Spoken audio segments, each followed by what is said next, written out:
بسم اللہ الرحمن الرحیم۔ حضرت عبداللہ بن ابی حدرد اسلمی رضی اللہ تعالیٰ عنہ کہتے ہیں، ان کے ذمے ایک یہودی کے 4 درہم قرض تھے۔ اس یہودی نے اس قرض کی وصولی میں حضور صلی اللہ علیہ وسلم سے مدد لینی چاہی اور یوں کہا: اے محمد صلی اللہ علیہ وسلم، میرے اس آدمی کے ذمے 4 درہم قرض ہے اور یہ ان دراہم کے بارے میں مجھ پر غالب آ چکا ہے، یعنی میں کئی مرتبہ ان سے تقاضا کر چکا ہوں لیکن یہ مجھے دیتے نہیں ہیں۔ حضور صلی اللہ علیہ وسلم نے ان سے فرمایا: اس کا حق اسے دے دو۔ انہوں نے کہا: اس ذات کی قسم جس نے آپ کو حق دے کر بھیجا ہے، دینے کے میرے پاس بالکل گنجائش نہیں ہے۔ حضور صلی اللہ علیہ وسلم نے فرمایا: اس کا حق اسے دے دو۔ انہوں نے کہا: اس ذات کی قسم جس کے قبضے میں میری جان ہے، دینے کی بالکل گنجائش نہیں، اور میں اسے بتایا تھا کہ آپ ہمیں خیبر بھیجیں گے اور امید ہے کہ آپ ہمیں کچھ مال غنیمت دیں گے، اس لیے وہاں سے واپس پر اس کا قرض ادا کر دوں گا۔ حضور صلی اللہ علیہ وسلم نے فرمایا: اس کا حق ادا کرو۔ آپ صلی اللہ علیہ وسلم کی عادت شریفہ یہ تھی کہ آپ کسی بات کو 3 دفعہ سے زیادہ نہیں فرماتے تھے۔ 3 دفعہ فرما دینا پورے اہتمام اور تاکید کی نشانی تھی۔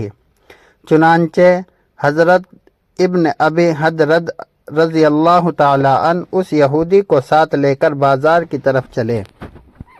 اس وقت اس کے سر پر ایک مختصر سا عمامہ تھا اور 4 در کی تہمد باندھے ہوئے تھے۔ جب بازار پہنچے تو انہوں نے عمامہ اپنے سر سے اتارا اور اس کو تہمد کی جگہ باندھا اور تہمد والی چادر کو علیحدہ کر کے اس یہودی سے کہا: کیا تم یہ چادر مجھ سے خرید لو؟ اس نے یہ چادر ان سے 4 درہم میں خرید لی۔ انہوں نے یہی درہم اس کو دے کر قرض سے چھٹکارا حاصل کر لیا۔ اتنے میں ایک بوڑھی خاتون وہاں سے گزری۔ انہوں نے حضرت عبداللہ رضی اللہ عنہ کو اس حالت میں دیکھ کر کہا: اے رسول اللہ صلی اللہ علیہ وسلم کے صحابی، آپ کی یہ کیا حالت ہے؟ انہوں نے اس خاتون کو سارا قصہ سنایا تو نیک دل خاتون نے کہا: اچھا تو آپ میری یہ چادر لے لیں۔ یہ کہہ کر انہوں نے اپنی چادر اتار کر حضرت عبداللہ رضی اللہ تعالیٰ عنہ کے حوالے کر دی۔ حضرت ام سلمہ رضی اللہ تعالیٰ عنہ فرماتی ہیں کہ انصار کے 2 آدمی کسی ایسی میراث کا جھگڑا لے کر حضور صلی اللہ علیہ وسلم کی خدمت میں حاضر ہوئے جس کے نشان مٹ چکے تھے اور کوئی گواہ بھی ان کے پاس نہیں تھا۔ حضور صلی اللہ علیہ وسلم نے فرمایا: تم لوگ میرے پاس اپنے جھگڑے لے کر آتے ہو اور جس کے بارے میں مجھ پر کوئی وحی نازل نہیں ہوئی، میں اس میں اپنی رائے سے فیصلہ کرتا ہوں، لہٰذا جس آدمی کی دلیل کی وجہ سے میں اس کے حق کا فیصلہ کر دوں جس کی وجہ سے وہ اپنے بھائی کا حق لے رہا ہے، تو اسے چاہیے کہ وہ اپنے بھائی کا حق ہرگز نہ لے، کیونکہ میں تو اسے آگ کا ٹکڑا دے رہا ہوں اور وہ قیامت کے دن اس حال میں آئے گا کہ یہ ٹکڑا اس کے گلے کا ہار بنا ہوا ہوگا۔ اس پر وہ دونوں حضرات رونے لگے اور دونوں میں سے ہر ایک نے کہا: یا رسول اللہ، میں اپنا حق اسے دیتا ہوں۔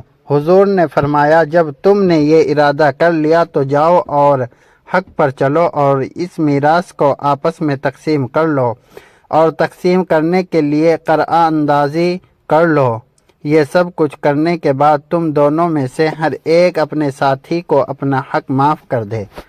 ام المؤمنین حضرت عائشہ صدیقہ رضی اللہ عنہا سے روایت ہے کہ حضور صلی اللہ علیہ وسلم کے زمانے میں فتح مکہ کے موقع پر ایک عورت نے چوری کی۔ اس عورت کی قوم والے گھبرا کر محبوب رسول حضرت اسامہ بن زید رضی اللہ عنہ کے پاس گئے تاکہ وہ حضور صلی اللہ علیہ وسلم سے اس عورت کی سفارش کر دے اور یوں ان کی عورت چوری کی سزا سے بچ جائے۔ جب حضرت اسامہ رضی اللہ تعالیٰ عنہ نے اس بارے میں حضور صلی اللہ علیہ وسلم سے بات کی تو آپ صلی اللہ علیہ وسلم کا چہرہ مبارک غصے کی وجہ سے بدل گیا اور فرمایا، اے اسامہ، تم مجھ سے اللہ کی حدود کے بارے میں سفارش کی بات کر رہے ہو۔ حضرت اسامہ رضی اللہ تعالیٰ عنہ سمجھ گئے کہ سفارش کر کے انہوں نے غلطی کی ہے، اس لیے فوراً حضرت اسامہ نے کہا، یا رسول اللہ، آپ میرے لیے استغفار فرمائیں۔ شام کو حضور صلی اللہ علیہ وسلم بیان فرمانے کھڑے ہوئے، پہلے اللہ کی حمد و ثنا بیان کی، پھر فرمایا، اما بعد، تم سے پہلے لوگ صرف اسی وجہ سے ہلاک ہوئے کہ جب ان کا طاقتور اور معزز آدمی چوری کرتا تو اسے چھوڑ دیتے، اور جب کمزور آدمی چوری کرتا تو اس پر حد شرعی قائم کرتے۔ اس ذات کی قسم جس کے قبضے میں محمد صلی اللہ علیہ وسلم کی جان ہے، اگر محمد صلی اللہ علیہ وسلم کی بیٹی فاطمہ رضی اللہ تعالی عنہا بھی چوری کرے گی تو میں اس کا ہاتھ ضرور کاٹوں گا۔ استغفر اللہ۔ پھر حضور صلی اللہ علیہ وسلم نے حکم دیا جس پر اس عورت کا ہاتھ کاٹا گیا، اور پھر اس نے اچھی توبہ کی۔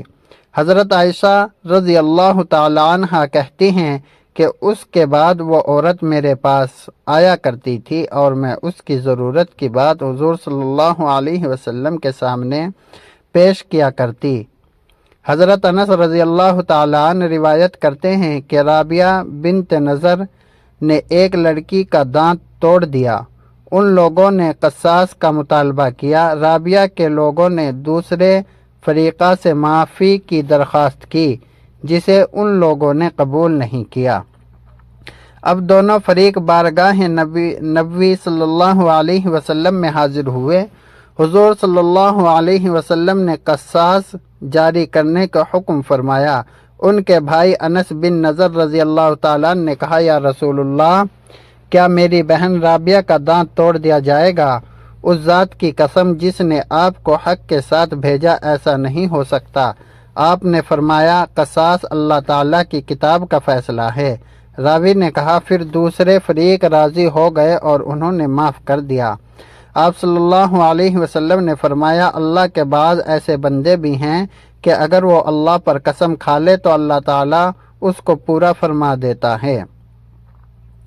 اللہ اکبر۔ حضور صلی اللہ علیہ وسلم نے ایک بار وضو کے بعد موزہ پہننے کا ارادہ فرمایا، لیکن دیکھا کہ اچانک آپ صلی اللہ علیہ وسلم کا موزہ ایک عقاب اڑا کر لے گیا۔ آپ نے یہ ماجرا دیکھ کر حیران ہوئے۔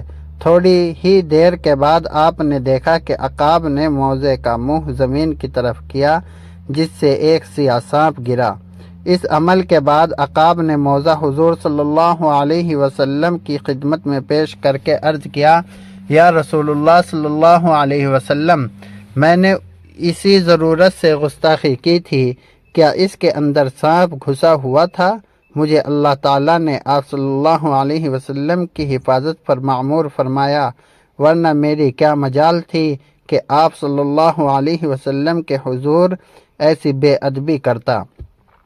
حضور صلی اللہ علیہ وسلم نے اللہ تعالیٰ کا شکر ادا کیا اور فرمایا، ہم نے جس حادثے کے باعث صدمہ پہنچا وہ دراصل باعث رحمت تھا۔ عقاب نے عرض کیا کہ میں ہوا میں اڑتے ہوئے معجزہ شریف میں سانپ دیکھ لیا تو یہ میرا کمال نہیں، یہ رسول اللہ صلی اللہ علیہ وسلم آپ ہی کے نور اور روشنی کا فیض اور عکس تھا۔ حضور صلی اللہ علیہ وسلم کی بارگاہ اقدس میں ایک کافرہ عورت بچہ اٹھائے بغرض آزمائش اور امتحان حاضر ہوئی، لیکن اللہ تعالیٰ کے حکم سے اس کی گود میں وہ 2 ماہ کا دودھ پیتا بچہ بولنے لگا اور کہا، یا رسول اللہ صلی اللہ علیہ وسلم، السلام علیکم۔ ہم آپ صلی اللہ علیہ وسلم کی خدمت اقدس میں حاضر ہوئے۔ بچے کی ماں کے چہرے کا رنگ زرد ہو گیا اور غصے سے کہنے لگی، خاموش ہو جاؤ، یہ گواہی تیرے کان میں کس نے سکھا دی؟ بچے نے کہا، اے میری ماں، تو اپنے سر کے اوپر جو دیکھ، تیرے سر کے اوپر حضرت جبرائیل علیہ السلام کھڑے ہیں۔ مثل بدر کامل کہ وہ مجھے نظر آ رہے ہیں۔ وہ فرشتہ مجھے وصف رسول اللہ صلی اللہ علیہ وسلم سکھا رہا ہے اور کفر و شرک کے ناپاک علوم سے خلاصی اور رہائی دلا رہا ہے۔ حضور صلی اللہ علیہ وسلم نے فرمایا، اے بچے، یہ بتا کہ تیرا نام کیا ہے؟ بچے نے کہا، میرا نام اللہ تعالیٰ کے نزدیک عبدالعزیز ہے، مگر ان مشرکوں نے میرا نام عبد عزبی رکھا ہے۔ اس پاک ذات کے صدقے جس نے آپ کو پیغمبری بخشی، میں اس عزبی بت سے پاک اور بے زر اور بری ہوں۔ حضور نے جب مسجد نبی بنوائی تو اس میں ممبر نہیں تھا، مسجد کے اندر کھجور کا ایک تنا تھا، اس کے ساتھ ٹیک لگا کر آپ صلی اللہ علیہ وسلم خطبہ دیا کرتے تھے۔ کچھ عرصے کے بعد ایک صحابی حضرت تمیم داری رضی اللہ عنہ نے عرض کیا، یا رسول اللہ صلی اللہ علیہ وسلم، اگر اجازت دے تو ایک ممبر بنا لیا جائے۔ آپ صلی اللہ علیہ وسلم نے اجازت دے دی، چنانچہ ایک ممبر بنا لیا گیا۔ اگلی دفعہ جب خطبہ دینے کا وقت آیا تو آپ صلی اللہ علیہ وسلم ممبر پر کھڑے ہو گئے اور خطبہ دینا شروع کر دیا۔ تھوڑی دیر کے بعد کھجور کے اس تنے میں سے اس طرح رونے کی آواز آنے لگی جیسے کوئی بچہ بلک بلک کر رو رہا ہے۔ سب لوگوں نے حیران ہو کر اس تنے کو دیکھا۔ حضور اکرم صلی اللہ علیہ وسلم اس ممبر سے نیچے اترے اور کھجور کے تنے کے قریب گئے، اس کے اوپر دست شفقت رکھا اور اس کو دلاسا دیا۔ حدیث کی کتابوں میں لکھا ہے کہ حضور صلی اللہ علیہ وسلم نے اس کو گلے لگایا، تب وہ تنا اس طرح سسکیاں لیتا ہوا چپ ہوا جیسے کوئی بچہ اپنی ماں کے سینے سے لگ کر چپ ہوتا ہے۔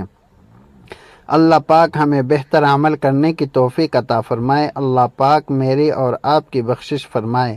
اللہ پاک ہمیں دین کی مکمل سمجھ نصیب فرمائے۔ آمین یا رب العالمین۔